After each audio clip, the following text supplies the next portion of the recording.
Hello, welcome to the channel Our Day Stories.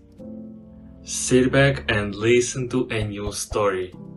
But don't forget to subscribe and like it. If you have a story to share, send it to this email, revalife.stories@gmail.com. The news arrived carrying the weight of sorrow. Miriam, a devoted daughter-in-law of 45 years, received word of her father-in-law's grave condition, terminal cancer. Despite being a struggling couple, her father-in-law entrusted her with the responsibility of finding a solution. As a hard-working duo in the working class, they faced an uphill battle. Regrettably, Miriam's sister-in-law displayed indifference, choosing not to be present during the final moments of their beloved patriarch. It was a time when familial support should have been paramount. In the midst of this emotionally charged atmosphere, Miriam's father-in-law had something of great significance to bestow upon her. However, when the transfer took place, Miriam was taken aback by what was given to her. In addition to this surprising turn of events, her father-in-law confided that there was yet another secret he had concealed. Introducing herself as Miriam, a part-time employee who had worked diligently since her youth at a caregiving facility, she eventually became a full-time staff member several years ago. Love bloomed between Miriam and her husband, David, as they grew closer after he received guidance in his early days, eventually culminating in an office romance. Their only son had now become an independent university student, leaving Miriam to wholeheartedly dedicate herself to her work. The loss of Miriam's mother-in-law to cancer a few years prior had cast a shadow over the family. And now the devastating news arrived once again, announcing her father-in-law's inoperable terminal cancer. Questions arose about the possibility of a cancer-prone lineage within their family, prompting Miriam to be vigilant and cautious about her own health.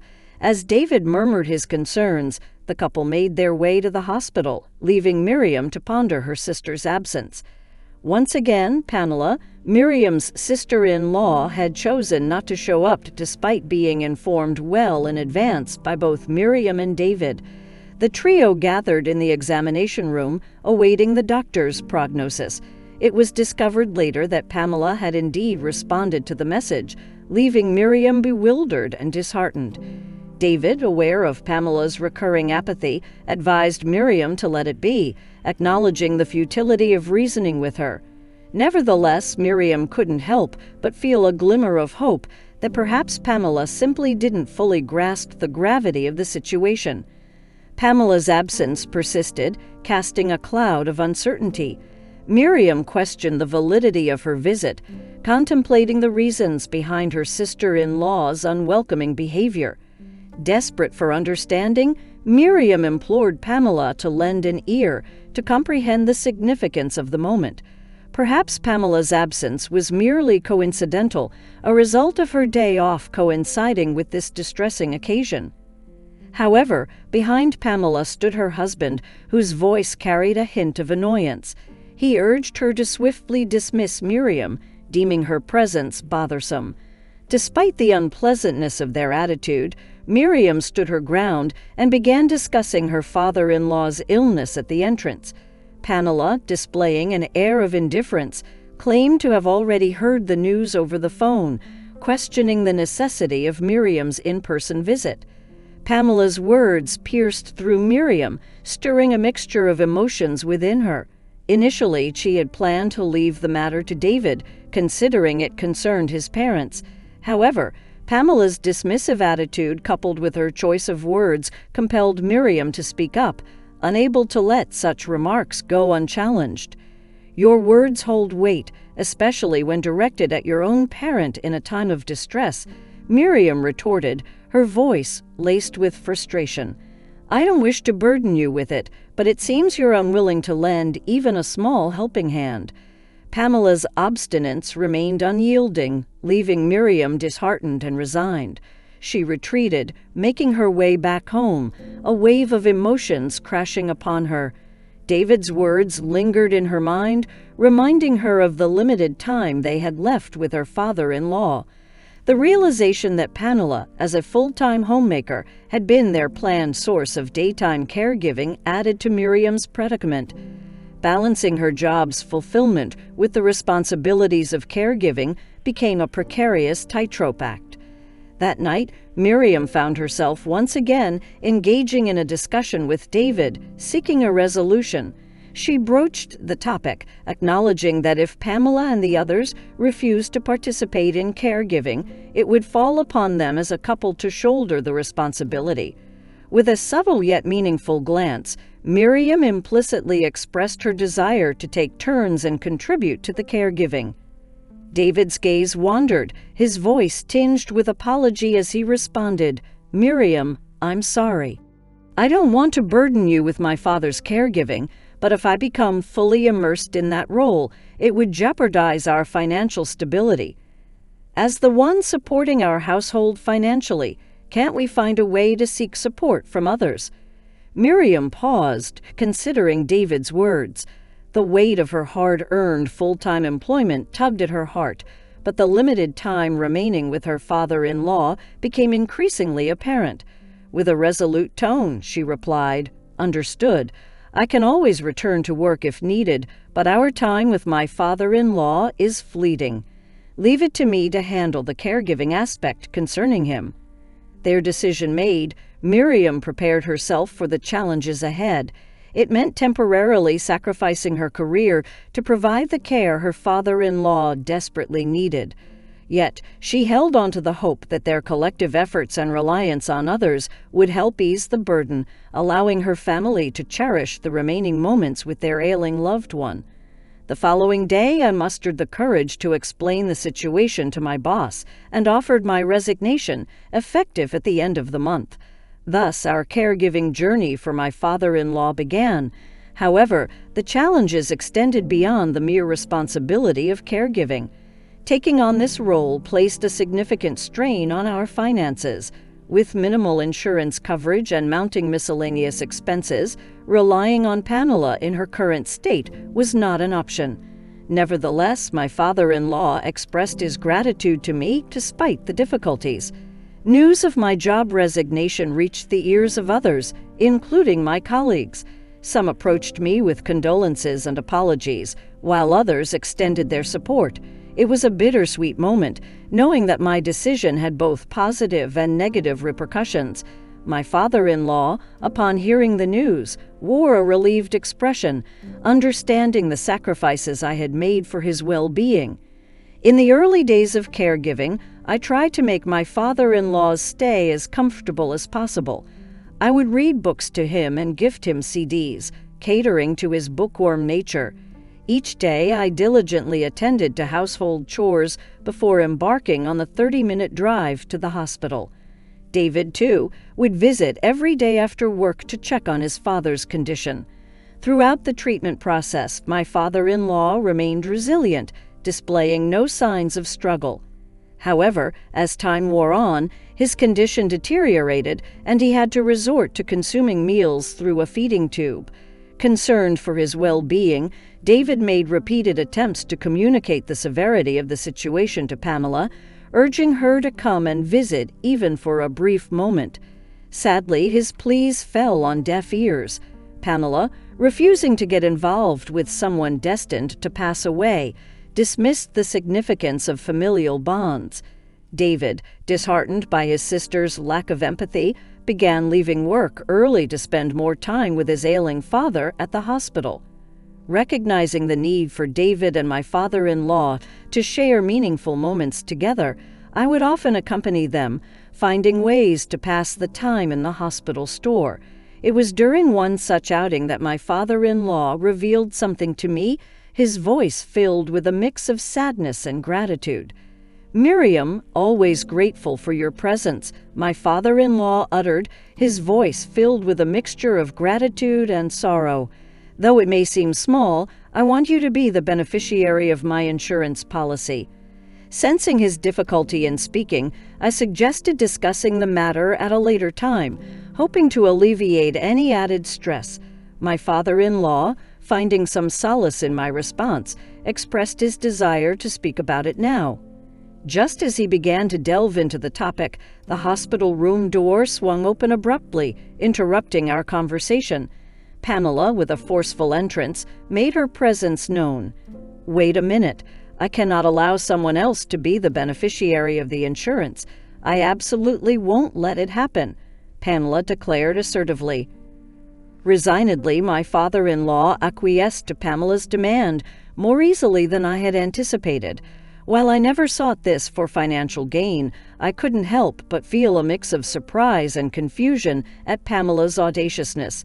Nonetheless, my father-in-law proposed a compromise. Apart from the insurance money, he would bestow everything else to David and me as a couple, under the condition that Pamela refrain from seeking any favors or assistance in exchange for receiving the insurance funds. Accepting this proposition, my father-in-law decided to allocate the remaining assets to his brothers, as there were no other significant properties. As Pamela prepared to depart, leaving behind her parting words, I watched her retreating figure, unable to shake the puzzling sense of bewilderment over her unexpected visit at this particular moment. David and the others, on the other hand, shared an unusual laughter, a sense of amusement lingering in the room. While David's reaction was understandable, it surprised me to witness my father-in-law's innocent laughter. Soon the truth unfolded. David revealed. Pamela fell for it completely. "I told her that there was an important matter from Father, and I contacted you in advance, sis." Chuckling at Pamela's gullibility, David continued, "Well, she didn't even come when our mother was critically ill. She's a troublesome daughter," my father-in-law chimed in, a wry smile gracing his face. To my surprise, David then presented a locked safe, which he had brought from our family home. My father-in-law, with a quiet demeanor, opened it, revealing a cash card nestled inside. He handed it to both David and me, stating, "This is the property other than the insurance money." Overwhelmed by the unexpected turn of events, I accepted the cash card with gratitude, realizing the weight of my father-in-law's trust and generosity. It was a testament to the bond that had grown between us, transcending the complications and misunderstandings that had arisen. Overwhelmed by a mix of emotions, I gazed at the balance written in the passbook, feeling my legs go weak. The realization of my father-in-law's hidden wealth hit me with a wave of disbelief. Why? Why did you hide it all this time?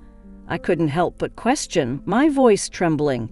His voice strained, my father-in-law admitted, "I didn't have any money, and I didn't want to burden you both any further. I also didn't want Pamela to find out through sudden displays of lavish spending." He paused, catching his breath. "I wanted to give it to Miriam, who took care of me during my limited time left. And of course, since he's the eldest son, I had always planned to pass it on to him from the beginning." Gratitude welled up within me as I listened to my father-in-law's sincere words. Tears filled my eyes, moved by his appreciation for my presence in his life. We had no reason to refuse his gesture, so we accepted the passbook from him, acknowledging his trust and wishes. As time passed, my father-in-law's condition continued to deteriorate. We informed Pamela, but she never made an appearance. With my husband and me faithfully watching over him, my father-in-law suddenly opened his eyes, signifying an urgency to share an important secret. Drawing closer, eager not to miss his final words, we leaned in attentively. "Actually, there's one more thing I've been keeping a secret," he began, his voice strained but resolute. "In truth, my father was a famous writer, and I was born out of wedlock, so nobody knows. He left me a considerable fortune." Summoning his last bit of strength, my father-in-law handed me a small piece of paper. On it, an unfamiliar address was written, indicating a town where affluent individuals resided. "When I fall asleep, go to this place. They will surely welcome you," he instructed, his voice soft and fading. With those final words, my father-in-law closed his eyes, peacefully succumbing to slumber. It was a poignant moment, his passing leaving a void in our hearts. However, as grief enveloped us, Pamela's true colors emerged. Uninvolved in his care and unwilling to assist with the funeral arrangements, Pamela's apathy persisted. Yet, upon discovering that we had inherited a substantial fortune, she erupted in fury. Breaking the promise she made to my father-in-law, she stormed into our home, her anger and entitlement on full display. "It's not too late even now, so share it with us," Pamela demanded, her voice dripping with entitlement. "Consider it as compensation for all the trouble and hand it all over." My frustration reached its peak, fueled by Pamela's audaciousness. "Cut it out, Pamela. You've never done anything for Dad or Mom all this time, so what right do you have to say anything?" I retorted, my voice trembling with emotion. "You stay quiet and don't even mention that pathetic insurance money. Who would be happy about it?" In a moment of heightened emotions, I inadvertently threw a nearby coffee cup, only for David to instinctively shield me. Unfortunately, in the process, he ended up injuring his head. Witnessing this, I immediately called the police. Pamela, panicking, fled the scene, but was soon stopped by the police due to her suspicious movements while driving. Informed of the report filed against her, Pamela resisted the authorities, hurling verbal abuse.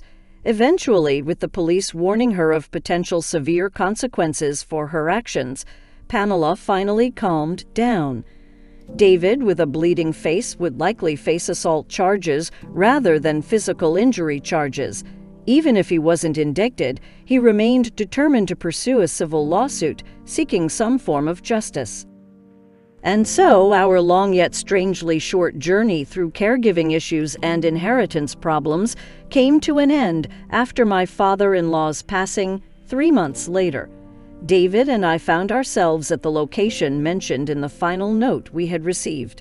To our surprise, a magnificent mansion stood before us. Upon ringing the doorbell, a woman emerged from inside and guided us to the living room. She explained that she had worked as my father-in-law's assistant while he resided in this grand house, and she had been entrusted with its management on a regular basis. Offering us a tour of the house, the assistant conveyed that the mansion had belonged to my father-in-law. Just before departing, she handed us an envelope, a final gesture from my father-in-law. The assistant's presence and the surreal circumstances surrounding us seemed like a scene out of a drama, an unexpected twist in our journey. Exchanging glances with David, we carefully opened the envelope, anticipation filling the room. Inside, we discovered a letter spanning about 2 pages.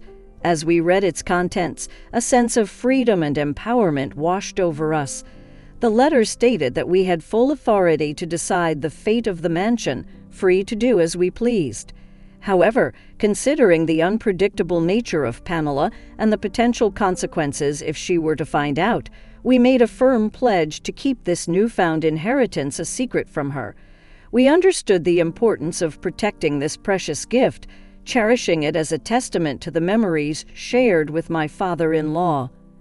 Following these events, I resumed my work, returning to my colleagues with a newfound sense of acceptance. Perhaps due to the shortage of caregivers, I found myself surprisingly welcomed by my colleagues, which brought me joy and a renewed sense of purpose. As for the mansion, we currently have no plans to utilize it as our residence. Instead, we intend to preserve it as a symbol of the cherished memories we shared with my father-in-law, safeguarding it together as a testament to his life and our journey of caregiving. In the end, through all the trials and challenges we faced, we discovered the true value of family, love, and dedication.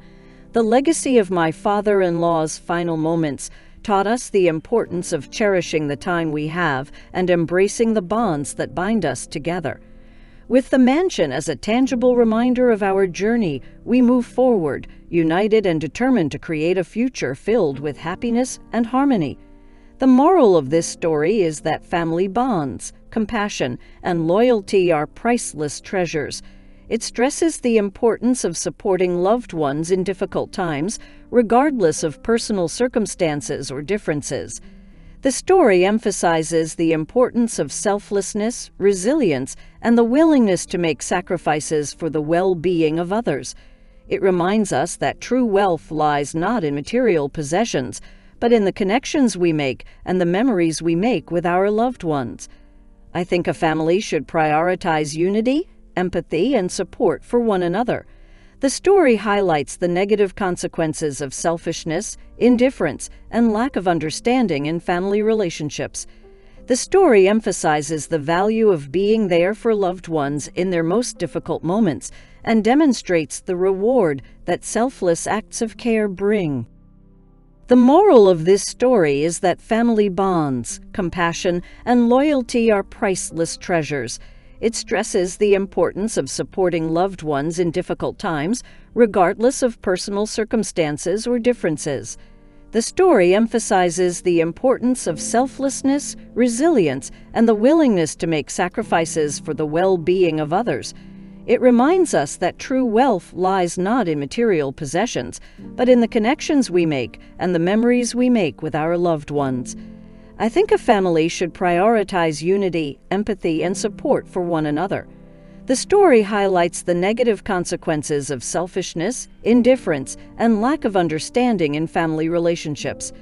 The story emphasizes the value of being there for loved ones in their most difficult moments and demonstrates the reward that selfless acts of care bring.